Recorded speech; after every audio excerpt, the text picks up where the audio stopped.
You, John Fitzgerald Kennedy, do solemnly swear. I, John Fitzgerald Kennedy, do solemnly swear. That you will faithfully execute the office of President of the United States. That I will faithfully execute the office of President of the United States. And will, to the best of your ability. And will, to the best of my ability. Preserve, protect, and defend the Constitution of the United States. Preserve, protect, and defend the Constitution of the United States. So help you God. So help me God.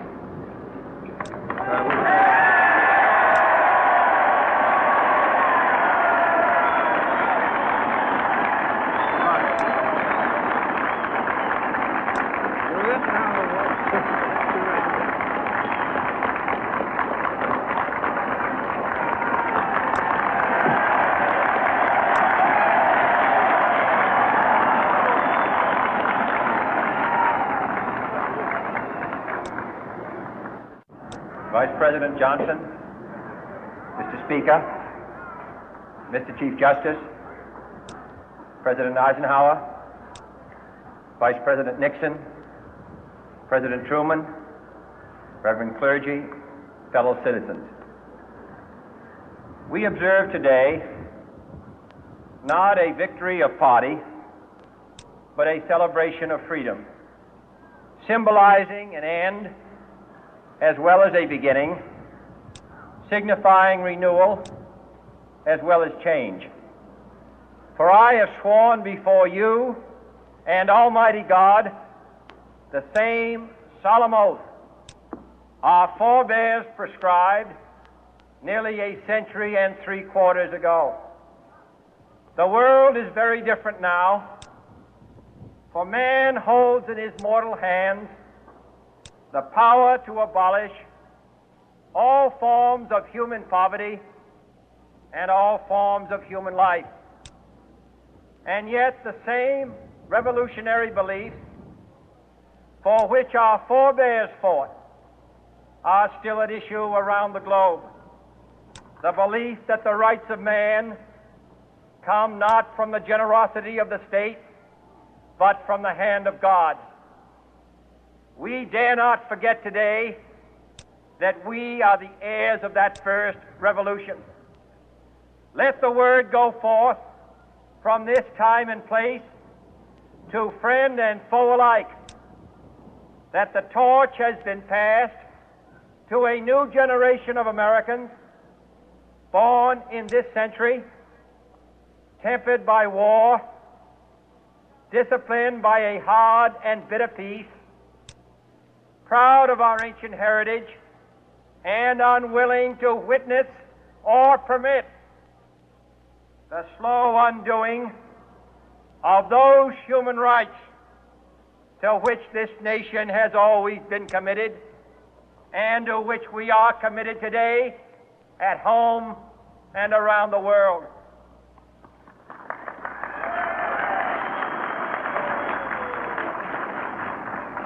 Let every nation know, whether it wishes us well or ill, that we shall pay any price, bear any burden, meet any hardship, support any friend, oppose any foe to assure the survival and the success of liberty.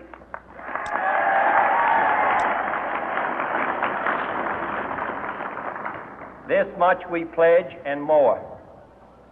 To those old allies whose cultural and spiritual origins we share, we pledge the loyalty of faithful friends. United, there is little we cannot do in a host of cooperative ventures. Divided, there is little we can do, for we dare not meet a powerful challenge at odds and split asunder. To those new states whom we welcome to the ranks of the free, we pledge our word that one form of colonial control shall not have passed away, merely to be replaced by a far more iron tyranny. We shall not always expect to find them supporting our view, but we shall always hope to find them strongly supporting their own freedom, and to remember that in the past, those who foolishly sought power by riding the back of the tiger ended up inside.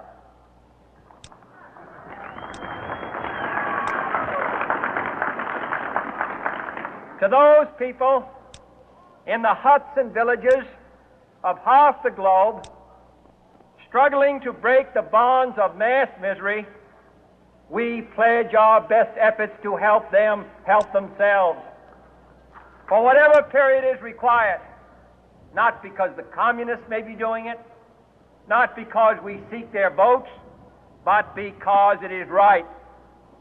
If a free society cannot help the many who are poor, it cannot save the few who are rich.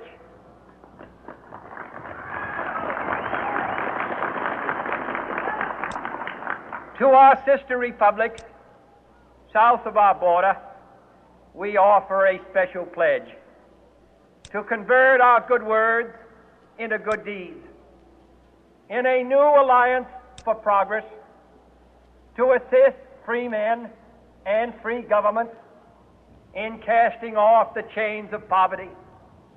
But this peaceful revolution of hope cannot become the prey of hostile powers. Let all our neighbors know that we shall join with them to oppose aggression or subversion anywhere in the Americas. And let every other power know that this hemisphere intends to remain the master of its own house.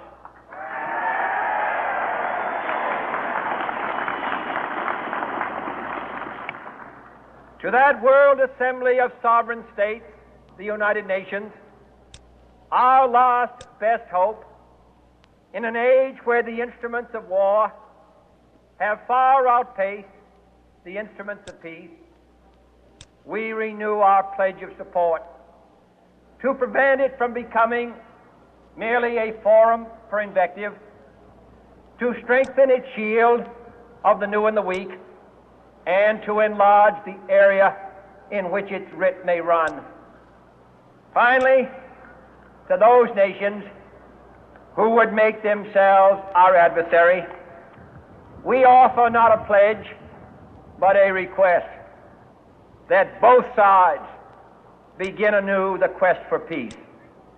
Before the dark powers of destruction, unleashed by science, engulf all humanity in planned or accidental self-destruction, we dare not tempt them with weakness, for only when our arms are sufficient beyond doubt can we be certain beyond doubt that they will never be employed.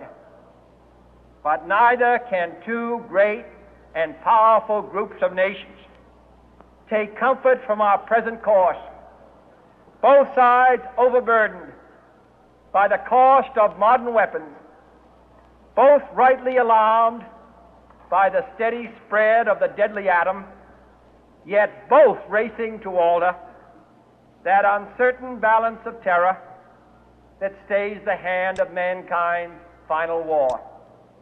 So let us begin anew, remembering on both sides that civility is not a sign of weakness, and sincerity is always subject to proof. Let us never negotiate out of fear, but let us never fear to negotiate.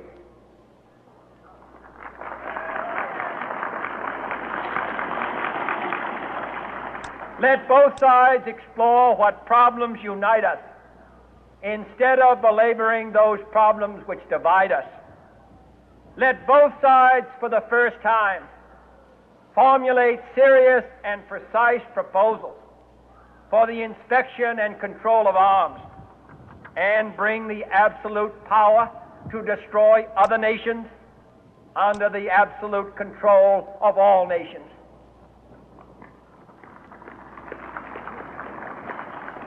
Let both sides seek to invoke the wonders of science instead of its terrors.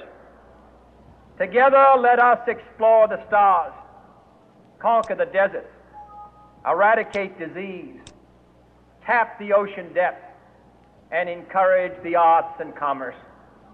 Let both sides unite to heed in all corners of the earth the command of Isaiah to undo the heavy burden and let the oppressed go free. And if a beachhead of cooperation may push back the jungle of suspicion, let both sides join in creating a new endeavor, not a new balance of power, but a new world of law, where the strong are just and the weak secure and the peace preserved. All this will not be finished in the first 100 days, nor will it be finished in the first 1,000 days, nor in the life of this administration, nor even perhaps in our lifetime on this planet. But let us begin.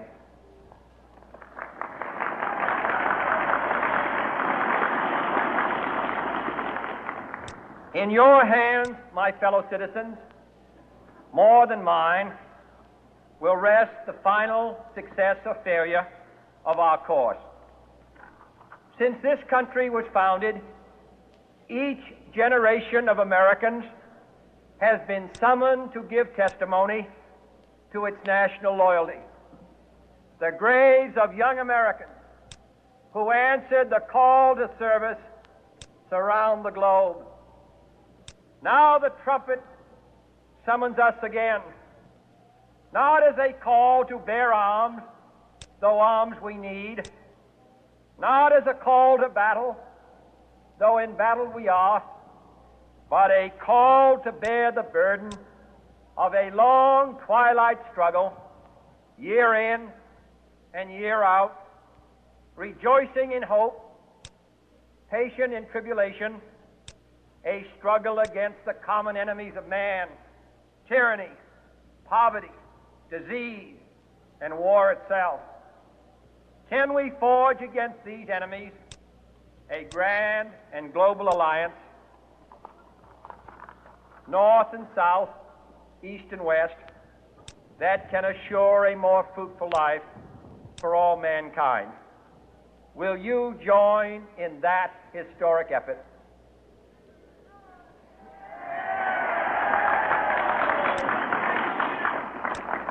In the long history of the world, only a few generations have been granted the role of defending freedom in its hour of maximum danger.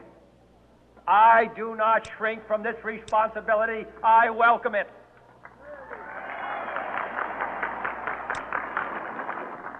I do not believe that any of us would exchange places with any other people or any other generation. The energy, the faith, the devotion which we bring to this endeavor will light our country and all who serve it. And the glow from that fire can truly light the world. And so, my fellow Americans, ask not what your country can do for you, ask what you can do for your country.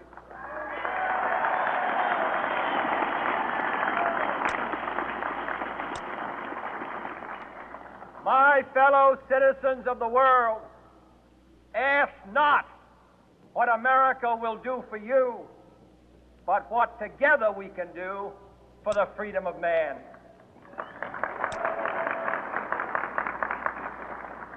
Finally, whether you are citizens of America or citizens of the world, ask of us here the same high standards of strength and sacrifice which we ask of you.